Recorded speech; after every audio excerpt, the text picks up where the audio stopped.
নমস্কার বন্ধুরা, কেমন আছেন সবাই? আশা করছি সবাই খুব ভালো আছেন, সুস্থ আছেন। আজকে এই শীতে প্রত্যেকেরই কাজে আসবে এমন একটি টিপস শেয়ার করব, তার সঙ্গে বেশ কিছু জানা অজানা কিচেন টিপস শেয়ার করব, যেগুলো দেখলে আপনাদের সংসারের কাজগুলো হবে সহজ এবং সংসারের কাজ গুছিয়ে অনেক টাকা সেভ করতে পারবেন। চলুন আজকের প্রথম টিপস কি আছে দেখে নিই। বন্ধুরা, বাঁধাকপি এই শীতে আমরা প্রত্যেকেই খেতে ভীষণ পছন্দ করি, তবে বাঁধাকপি আমরা অনেকেই আছি ঝিরিঝিরি করে কাটতে পারি না। এতে দেখা যায় বাঁধাকপি বড় বড় করে কাটলে খেতে ভালো হয় না, আর সিদ্ধ হতেও দেরি হয়, গ্যাসটাও বেশি পড়ে। তাই খুব সহজে সেকেন্ডের মধ্যে বাঁধাকপি আমরা কেটে নিতে পারবো একটু বুদ্ধি খাটালে। তো কিভাবে বাঁধাকপি কাটবো? হাতও কাটবে না, ছুরি বটি ছাড়াই। এখানে নিয়েছি একটা গ্লাস। হ্যাঁ বন্ধুরা, গ্লাসের সাহায্যে আমরা সেকেন্ডের মধ্যে বাঁধাকপি কাটতে পারবো।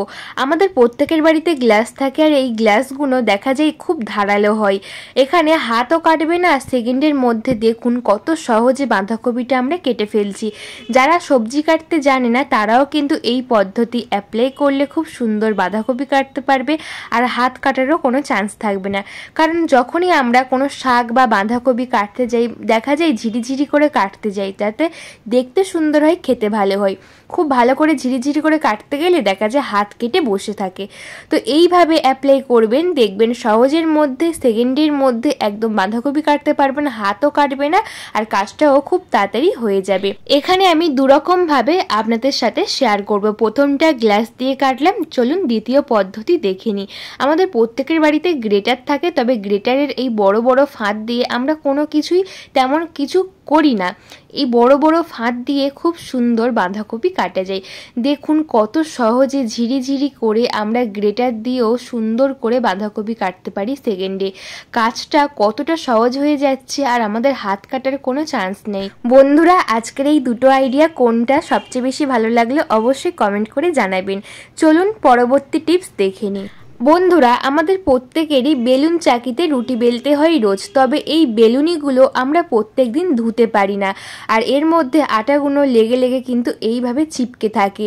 আবার আমরা যদি রুটি করতে যাই, দেখা যায় রুটির মধ্যে গর্ত হয়ে যাচ্ছে, রুটিটা কিন্তু আর ফুলছে না।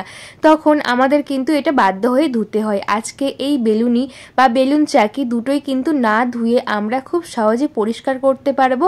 আর এই বেলুন চাকি সবসময় ধুলে দেখা যায় ফাঙ্গাস ধরে যায়, ফুটো ফুটো হয়ে যায়, খুব তাড়াতাড়ি আমাদের বেলুনিটা নষ্ট হয়ে যায়।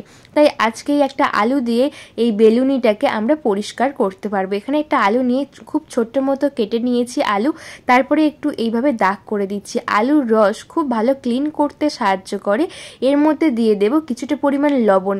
যেহেতু এর মধ্যে যদি ব্যাকটেরিয়া কিছু জন্মায়, তাহলে কিন্তু লবণ দেওয়ার সাথে সাথে ব্যাকটেরিয়া খুব সহজে কেটে যাবে। তাই লবণ আর আলুটা দিয়ে ভালো করে একটু ঘষে নেব। এখানে কোনো জল ব্যবহার করব না, জল ছাড়াই আমরা এই বেলুনিটা খুব সহজে পরিষ্কার করতে পারবো। এইভাবে গায়ের মধ্যে ভালো করে কিন্তু আমি লাগিয়ে দিচ্ছি। এটাকে রেখে দেব 10 মিনিটের জন্য। তারপরে 10 মিনিট পরে এটা অনেকটাই নরম হয়ে যাবে। এরপরে একটা চামচ দিয়ে এইভাবে একটু ঘষে নেব, দেখবেন যে শক্ত ভাব ছিল সেটা নরম হয়ে খুব সহজে উঠে গেছে। তারপরে সুতির একটা শুকনো কাপড় নেবেন, নিয়ে ভালো করে মুছে নেবেন। দেখবেন একদম সুন্দর মতো পরিষ্কার হয়ে যাবে। একদম জলে দেওয়া ছাড়াই কিন্তু আমরা এই বেলুনিটা খুব সহজে পরিষ্কার করতে পারবো।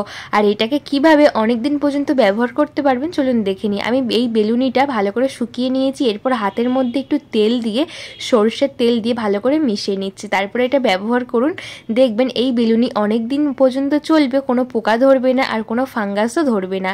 আশা করছি বন্ধুরা এই ছোট্ট আইডিয়া আপনাদের কাজে আসবে। চলুন পরবর্তী টিপস দেখে নিই। আমরা প্রত্যেক দিন ঘর ঝাড় দিই, তবে প্রত্যেক দিন ঘর ঝাড় দিলে দেখা যায় এই আমাদের ঝাড়ুর মধ্যে অনেক চুল বা সুতো আটকে যায়। এবারে প্রত্যেক দিন ঝাড় দিলে এই ঝাড়ু কিন্তু ধোয়া যায় না, ধুলে নষ্ট হয়ে যায়, ঝাড়ুটা বেশি দিন আমরা ব্যবহার করতে পারি না। আর এই ঝাড়ুটাকে আমরা খুব সহজে কিন্তু পরিষ্কার করে নিতে পারি একটু বুদ্ধি খাটালে। এখানে ঝাড়ুটা নিয়েছি, এর মধ্যে চুল সুতো আটকে আছে, ঝাড়ুর মধ্যে কিন্তু অনেক পিঁপড়ে বাসা বাঁধে বা ব্যাকটেরিয়া জন্মায়। তাই ঘরে যে পুরনো চিরুনি যেটা আমরা ব্যবহার করি না, সেই চিরুনি দিয়ে একটু এইভাবে করলে খুব সহজে যে এক্সট্রা চুল বা সুতোটা আটকে ছিল খুব সহজে বেরিয়ে আসবে। কোনো রকম পোকামাকড় বাসা বাঁধবে না, ব্যাকটেরিয়াও জন্মাবে না। আর আমরা যখনই ঘর ঝাড় দেবো দেখবেন খুব সহজে ঘরটা পরিষ্কার হয়ে যাবে। অনেক সময় ঝাড়ুটা জাম হয়ে গেলে কিন্তু ঘরটাও ভালো করে পরিষ্কার হয় না, মনে হয় আমরা ঝাড় দিয়েছি আবারও কিন্তু এখানে ওখানে একটু ময়লা পড়ে থাকে।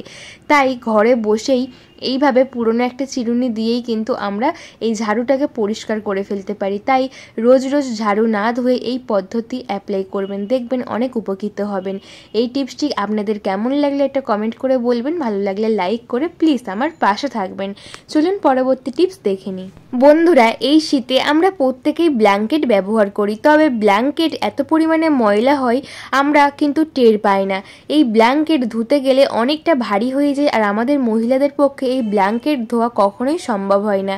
আমরা লন্ড্রিতে দিই এই ব্ল্যাঙ্কেট ধোয়ার জন্য, তবে লন্ড্রিতে দিলে দেখা যায় 5 থেকে 600 টাকা আমাদের নিয়ে নেয়। তাই কোনো রকম টাকা পয়সা খরচ না করে আমরা বাড়িতেই মহিলারা এই ব্ল্যাঙ্কেটটা পরিষ্কার করতে পারবো, জলে না ধুয়ে, রোদে না শুকিয়ে।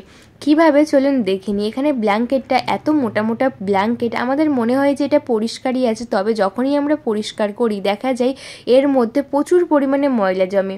যেহেতু আমাদের ঘরবাড়ির মধ্যে তো ময়লা আছেই, যতই আমরা পরিষ্কার করি না কেন, আর ব্ল্যাঙ্কেট এই যে 2-3 সপ্তাহ আমাদের বিছানার মধ্যে থাকে, অসম্ভব পরিমাণে ময়লা টানে। তাই ব্ল্যাঙ্কেটটা আমি বিছানার মধ্যে ভালো করে পেতে নিয়েছি। আপনারা এই পদ্ধতি স্টেপ বাই স্টেপ একটু ফলো করুন, দেখবেন অনেক উপকৃত হবেন। এখানে নিয়েছি একটা বাটির মধ্যে নিয়ে নেব 1 চামচ baking soda. Baking soda clean করতে খুব ভালো সাহায্য করে, তাই বেকিং সোডা 1 চামচ নিয়েছি। আর এখানে বেকিং সোডা আপনারা চাইলে 2 চামচ নিতে পারেন, যদি মনে হয় যে ব্ল্যাঙ্কেটটা অনেক অপরিষ্কার, অনেক বছর ধরে পরিষ্কার করছি না, তাই 2 চামচও নেবেন। আর তারপরে নিয়ে নেবেন পাউডার, কোনো সুগন্ধি পাউডার নেবেন যাতে ব্ল্যাঙ্কেট থেকে খুব সুন্দর একটা সেন্ট বের হয়। তাই আমি এখানে পন্সের পাউডার ব্যবহার করছি 1 চামচ। 1 চামচ বেকিং সোডা, 1 চামচ পন্স পাউডার ব্যবহার করছি। আপনারা যে কোনো সুগন্ধি পাউডার এখানে ব্যবহার করবেন। আর এখানে আরও একটা জিনিস আমি ব্যবহার করব, সেটা হলো কর্পূর। আমরা প্রত্যেকেই জানি কর্পূরে অনেক সুন্দর সেন্ট বের হয়, তাই কর্পূর দিয়ে দিচ্ছি 1 চিমটি। এরপরে এই 3টি উপকরণ ভালো করে মিশিয়ে নেব।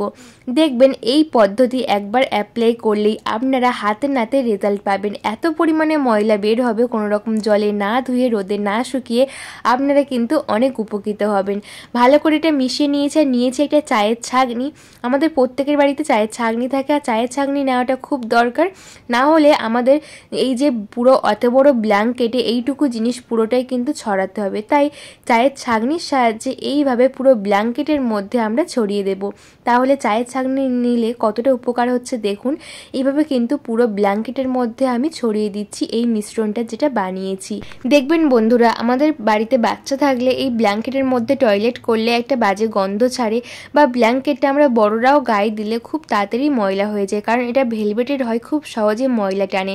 তাই এই এত সহজ পদ্ধতি অ্যাপ্লাই করলে 1 টাকাও খরচ হবে না, আর সেকেন্ডের মধ্যে ব্ল্যাঙ্কেটটা পরিষ্কার করবেন। দেখুন আমি পুরো ব্ল্যাঙ্কেটের চারিদিকে এইভাবে ছাঁকনির সাহায্যে মিশ্রণটা ছড়িয়ে দিয়েছি। পুরো চারিদিকে আমার এই ছড়ানো হয়ে গেছে। একটা পুরনো চিরুনি নিয়েছি, চিরুনির সাহায্যে এইভাবে একটু করব উল্টো সাইড দিয়ে। এখানে আপনারা চিরুনির জায়গায় যে আমরা জামা কাপড় কাচার সময় যে ব্রাশটা ব্যবহার করি কলার পরিষ্কার করার জন্য, সেই ব্রাশও নিতে পারেন। আমি এখানে চিরুনি নিয়েছি, আপনারা চাইলে চিরুনিও নিতে পারেন। এইভাবে কিন্তু উল্টো সাইড দিয়ে ভিতরের দিকে এইভাবে করে দেব, তাহলে ভিতর পর্যন্ত কিন্তু এটা ঢুকলে কিন্তু খুব সুন্দর ক্লিন হবে। তাই ভালো করে পুরো ব্ল্যাঙ্কেটের মধ্যেই কাজটা আমি করে দিচ্ছি। এখানে একটা কথা বলে রাখি, এটা একদিকে করলে হবে না, ব্ল্যাঙ্কেটের 2 সাইডে করতে হবে। যেহেতু ব্ল্যাঙ্কেটটা দুদিকেই ময়লা হয়, তাই স্টেপ বাই স্টেপ যেমন দেখাবো সেই রকম দুদিকেই করবেন।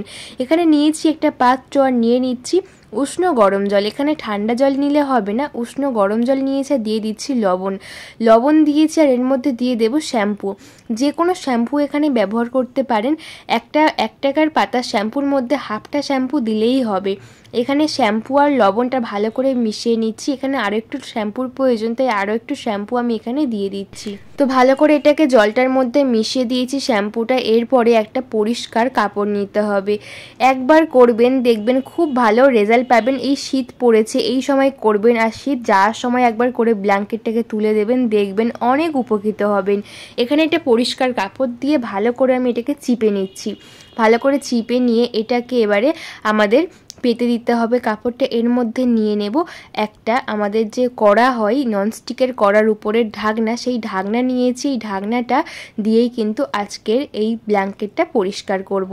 তাই কাপড়টা পেতে দিয়ে ঢাকনাটা বসিয়ে তারপরে চারিদিক থেকে তুলে ভালো করে বেঁধে দেব, যাতে কাপড়টা খুলে না যায়। তাই ভালো করে বেঁধে দিতে হবে। আর এখানে একটা পরিষ্কার কাপড় নিয়েছি, দেখতেই পেলেন আপনারা, দেখবেন কাপড়টা কিন্তু একদম কালো হয়ে গেছে। দেখুন বন্ধুরা, কত সহজে আমাদের কাজটা হয়ে যাচ্ছে আর কত সুন্দর ময়লা বের হবে। আপনারা কিন্তু বিশ্বাসই করবেন না, এই পরিষ্কার ব্ল্যাঙ্কেট থেকে যে এত ময়লা বের হয়। আপনার বাড়ির ব্ল্যাঙ্কেটটা আপনি করে দেখবেন, দেখবেন অনেক ময়লা বের হবে আর খুব সুন্দর পরিষ্কারও হবে। আর এখানে লবণ দিয়েছি আর শ্যাম্পু দিয়ে জলের মধ্যে ভিজিয়েছি। লবণ কিন্তু ব্যাকটেরিয়া দূর করতে খুব ভালো সাহায্য করে। আমি পুরো ব্ল্যাঙ্কেটের মধ্যে এইভাবে কিন্তু করে নেব। এইভাবে করলে দেখবেন এই ধারগুলো খুব ভালো করে করতে হবে। দেখবেন একদম আমার কাপড়টা কালো হয়ে গেছে, কত ময়লা বেরিয়েছে দেখবেন। আমরা ভাবি যে আমাদের বাড়ির হয়তো সব জিনিসই পরিষ্কার, কিন্তু না বন্ধুরা, একটু খেয়াল করবেন, একটু জানলা খোলা থাকলে পুরো ঘর কেমন ময়লা হয়ে যায়। তো দেখুন ভালো করে এটা আমার করা হয়ে গেছে। উল্টে দেখিয়ে দিচ্ছি, দেখুন একদম কালো হয়ে কত ময়লা বেরিয়েছে একবার করাতে। তো আমি আরও একবার করব। যদি মনে হয় আপনার ব্ল্যাঙ্কেট অপরিষ্কার, অনেকটাই অপরিষ্কার, তাহলে কিন্তু 3 থেকে 4 বার করবেন। আমি 2 বার মতো করব, যেহেতু এতটা ময়লা বেরিয়েছে আরও একবার করা দরকার আছে। জলের মধ্যে আবারও দিলাম, দিয়ে ভালো করে এটাকে চিপে নিয়ে আমি আরও একবার এটাকে পরিষ্কার করে নেব। দেখুন বন্ধুরা, কড়ার উপরে ঢাকনাটা আরও একবার বসিয়ে ভালো করে বেঁধে দিয়েছি, দিয়ে আরও একবার করে নিচ্ছি। একবার করেছি তো দুদিকে কিন্তু করতে হবে, একদিকে করলে হবে না। আবারও বলছি, ব্ল্যাঙ্কেটের দুদিকে ভীষণ পরিমাণে ময়লা হয়, দুদিকেই করতে হবে। আর এই ধারের সাইডটা কিন্তু এটাও ময়লা হয়, যেহেতু এটা মোটা সাইড, তাই এইটাও ভালো করে পরিষ্কার করতে হবে। তো এটা আপনারা করলেই বুঝে যাবেন যে আপনাদের ব্ল্যাঙ্কেট কতটা ময়লা হয়েছে। দোকানে না দিয়ে, লন্ড্রিতে না দিয়ে, এত টাকা খরচ না করে ঘরেতেই একটু চেষ্টা করলেই আমরা সুন্দর করে পরিষ্কার করতে পারবো। এরপরে পাখা চালিয়ে দেবেন, ফ্যানটা চালিয়ে দিলেই কিন্তু সুন্দর মতো এটা শুকিয়ে যাবে, যেটুকু এক্সট্রা জল থাকলে শুকিয়ে যাবে। তো আরও একটা কাজ করতে পারেন, ওটাও দেখাবো বন্ধুরা। যদি মনে হয় হালকা রোদে দেবো, হালকা রোদে দিতে পারেন। যদি পসিবল না হয় তাহলে পাখা চালিয়ে দেবেন। আর অনেক সময় আমরা আলু সিদ্ধ করি, দেখা যায় প্রেশার কুকারটা অনেকটাই গরম থাকে আলু সিদ্ধ করার পরে, তখন কিন্তু এই প্রেশার কুকারটা দিয়ে একটু এইভাবে করে নেবেন, দেখবেন খুব সহজে যে হালকা ফুলকা জল থাকলে শুকিয়ে যাবে। বন্ধুরা, আজকের আমার ভিডিও আপনাদের কেমন লাগলো একটা কমেন্ট করে আমাকে বলবেন। একটু ভালো লেগে থাকলে লাইক, কমেন্ট, শেয়ার করে বন্ধুদের সাথে একটু শেয়ার করে দেবেন, যাতে সবার একটু উপকারে আসে। যদি নতুন বন্ধু হয়ে থাকেন এই ভিডিওতে একটা সাবস্ক্রাইব করবেন, পাশে থাকা বেল আইকনটা প্রেস করে দেবেন, যাতে এইরকম নতুন ভিডিও ছাড়লে সবার আগে আপনাদের কাছে পৌঁছায়।